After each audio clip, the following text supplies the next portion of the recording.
Speaking of hashtag poll the people and the people, we got the Vox Populi of Anonymous making an official statement on none other than one Andrew Yang. And I got to say, Cody, before we get started and we dive into this, I rarely disagree with Anonymous. No, I rarely that's disagree. Not true. That's not true. I rarely disagree. You don't know what they talk about.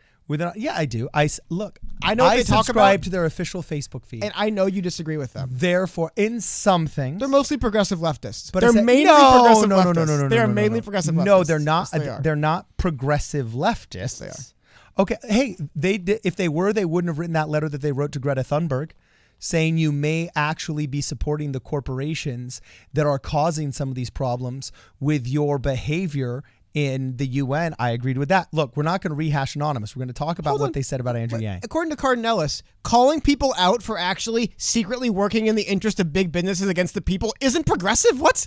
Anyway, this is what happened.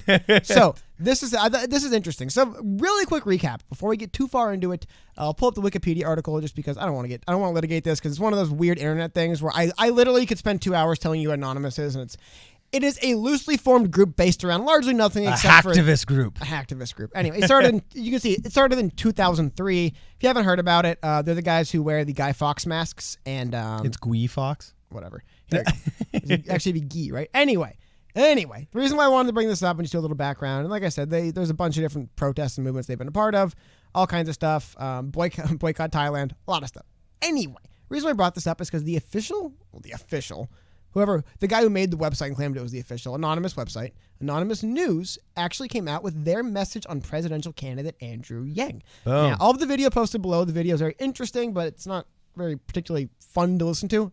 So we'll go through it. This is the anonymous message on presidential candidate Andrew Yang. I like how they have bylines because it's always going to be, you guessed it, anonymous. Anyway. Yeah. So greetings, citizens of the United States of America. This is a message from Can we play the video without a copyright strike? Anonymous ain't going to go after us. We can, but I don't.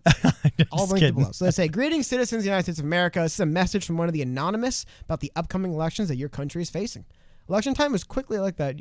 Greetings, citizens in your country. So assuming not Americans. Election time is quickly approaching once again in the United States, and as usual, it is a complete circus. The country is facing a large number of monumental problems, and has been for some time, but many of these important topics are off limits for many of the mainstream candidates that want to maintain electability. In air quotes. The massive military budget and senseless overseas conquest that the U.S. government has been involved in for decades, along with the rampant government corruption back home, have completely destroyed the economy of the country, as well as its standing with the world. In the campaign thus far, Tulsi Gabbard and Andrew Yang were the only candidates that had the sense and the courage to speak up on this issue and give it the attention it deserves.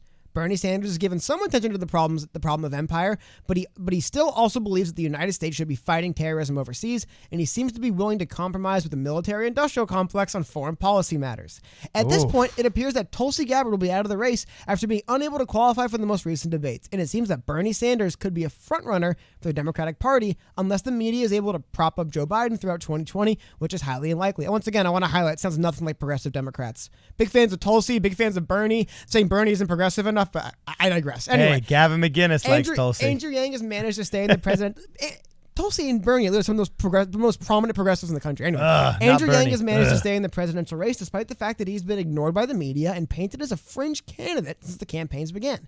Yang has managed to stay in the race thanks to his cult-like following, who sometimes refers to himself as the Yang Gang.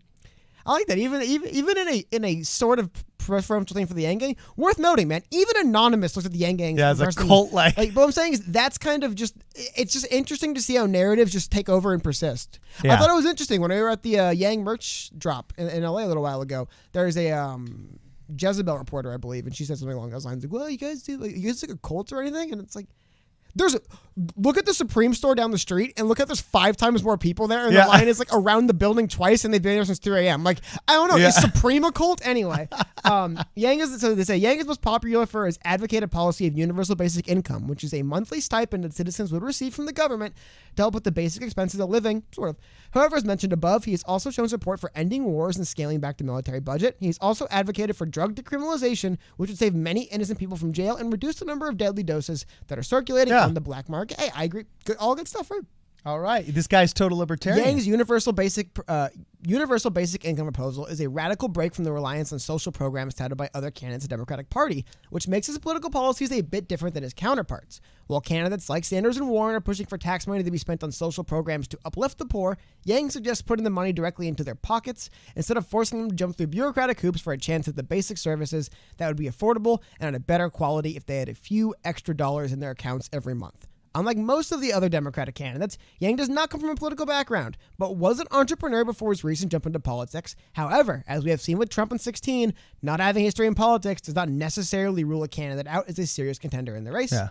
For many of us, Yang is a breath of fresh air, and we are looking forward to seeing how he does and what he does if he manages to get into office. However, we must not put too much faith in the political system overall. There's only so much that one person can do with the presidency. In fact, the U.S. political system is designed in a way that makes it intentionally difficult for one person to make any major changes to the establishment.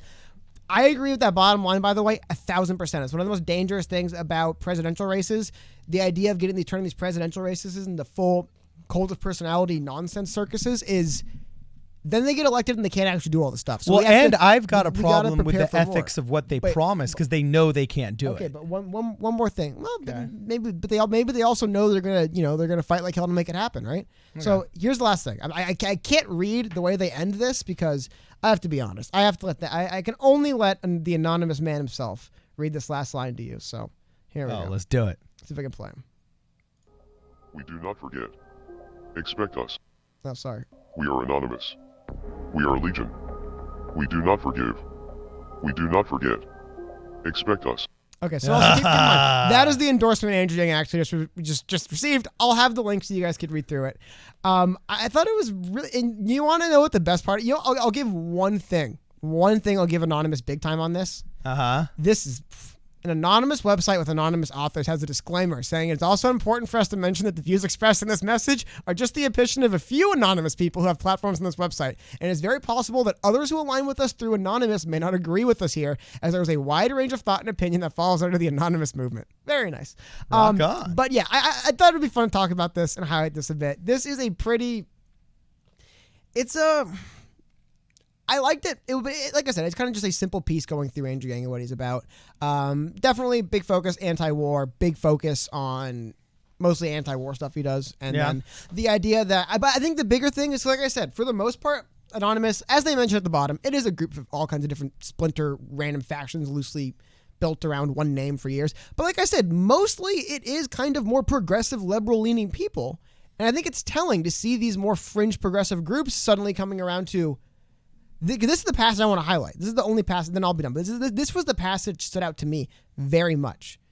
It says, Bernie Sanders has given some attention to the problem of empire, but he still believes that the United States should be fighting terrorism overseas, and he seems to be willing to compromise with the military-industrial complex on foreign policy matters. At this point, it appears Tulsi Gabbard... my larger point is, like I said, Tulsi Gabbard, Bernie Sanders, big-time progressive advocates, big-time progressive candidates. There is a little... I think you're starting to see that fracturing of some people on the progressive side, where there's the burners forever, but the people who are still progressives, but they've just said it's moved from where Bernie was 4 years ago to maybe Tulsi or Andrew Yang. Does that make sense? Like, it seems like there is still this anti-establishment, war is bad movement in the left that is not going to just vote for Bernie Sanders or Joe Biden. Like, they're looking for an actual, a legitimate outsider option, a legitimate. I mean, like I said, Bernie Sanders might say he's the longest serving independent on his Twitter account. He doesn't carry himself as an independent anymore. He carries himself largely as a Democrat now, for better or for worse. Some say it makes him more electable. Anonymous says it means he's a military establishment shill. So, take it for what you will. So, more about our libertarian friends, Anonymous. You guys, you missed Cody's face. That was one of the best expressions you've had in a long time. All the libertarians I know, they used to be big Bernie fans until he was too pro-military. All the libertarians I know say I'd be a big Bernie supporter, but he's just too pro-military. Look, I found this intriguing. I find it interesting, and I always love seeing the reasons behind some of these controversial groups. Endorsements or liking of Andrew Yang. And it just goes to show, I mean, for heaven's sakes, we've been following Andrew Yang since the Pink Hat movement, where, he was having everything from people like, oh, finally he's saying it's okay to be white and white people matter, you know, and him having to disavow what people were calling alt-right support, to all of a sudden having, you know, Anonymous simultaneously endorsing him. So the other end of the irony of this is, yes, indeed, this is literally like, but again, I don't think you could get too further. You literally have online anonymous hacktivists. But remember, Anonymous literally is, it's not as much, but Anonymous came from 4chan. Anonymous 4chan are, for better or for worse, always interlinked in one way or another. They don't really interact with each other as much as they used to. I mean, Anonymous in 2003 was 4chan. Like, it was like basically the same thing. But then it kind of splintered and fractured. Like I said, this is no relation now. But it is a little bit ironic to point out how the candidate who was constantly dragged to this day for being the candidate of the alt-right 4chan trolls is now getting an endorsement from the old school whatever 4chan trolls. I think it is ironic to point out, right? So anyway, well, it's just like the diversity of everything. It's to me, it actually just shows, similar to his polling data, it's showing that he's doing nationally, I mean, like 9%, where locally it's strange that if the data in this Rasmussen report that we talked about was true, saying that he's doing better nationally amongst the general public than he is even amongst just consistent Democrat voters, it shows that he's got a much broader general appeal than he does an exact appeal. And that's referenced by the wide array. I mean, he's got everything from young rappers to old school political gangsters to Elon Musk visionaries to freaking Anonymous. Hey, Ken Jeong, famous from the Hangover films. I probably pronounced his name wrong. I remember him from Role Models. He just endorsed Andrew Yang a couple days ago. Just endorsed Andrew Yang as well. I mean, it's at some point you're going to have to start looking at the guy if you haven't. I mean, Joe Biden is only getting old political insiders to endorse him. So unless you're in the group of old political insiders, you're not going to be drawn into him. Whereas if you're a hacktivist that usually stays politically inactive, you know, or you're like a hacker or a gamer that follows Anonymous, but all of a sudden there's this endorsement of Andrew Yang on your feed, you'll be like, holy smoke, who is this guy? We're going to look into him. I mean, the Andrew Yang's octopus has like 20 million tentacles that are all really thin and small. And you have to wonder if that's going to be able to pick up more than the other candidates who only have like 4 tentacles that are all thick. Does that make sense?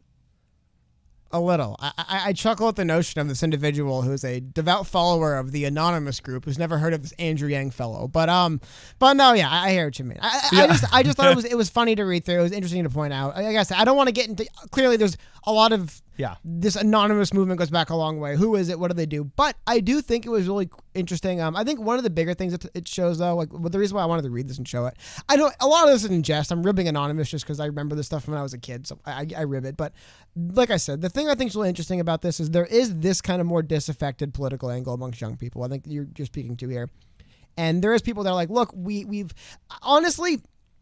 I don't want to make talk about Bernie too much, but I do think there was people like this person sounds like that were really into Bernie, believed in him, and then saw that after he got kind of railroaded in 2016, he bowed down and kind of bought into the system. And dude, when you've only believed in like one candidate your entire life and they fall to the system and bow before you, it's probably going to really shape the way you view politics for a while, I would say. Like if you looked and said, there's this one guy, Bernie. Watching him endorse Clinton was cringeworthy even for me. But even just thinking like, there's this guy fighting for me. He's punching them back. He's not just rolling over and doing what he's not just going to war because we're supposed to go to war, so the government says, and then seeing that candidate say, you know what, we have to vote for Hillary Clinton, the person who probably is more than happy to blow up every country on the planet. There's a lot of people like, that's not, I don't know. I don't want to get too far into it, but I do think there is a lot of people like that who I think have been supporting Yang for a while. I think just reading this article kind of framed it in a way where I understand what they're saying now. Like I can see a lot of people who are former Bernie supporters who say like, look, it's not necessarily like my views shifted. It's that Bernie abandoned the thing I liked him for. Bernie stopped being what Yang was. I didn't leave him. He left me. Kind of, but I mean, it really was telling. So I think that, I don't know. Like I said, that's what this speaks mostly to me.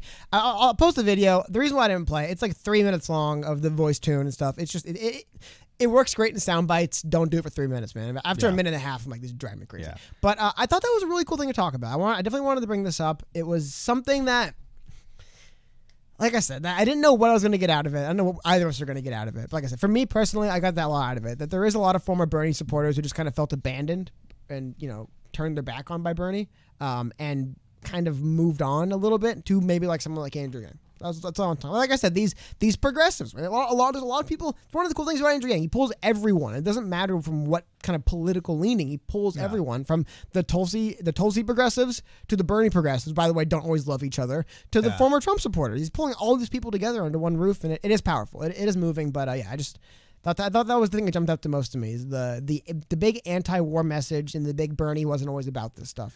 So anyway, let us know what you guys think in the comments below. We need your help sharing this video, obviously.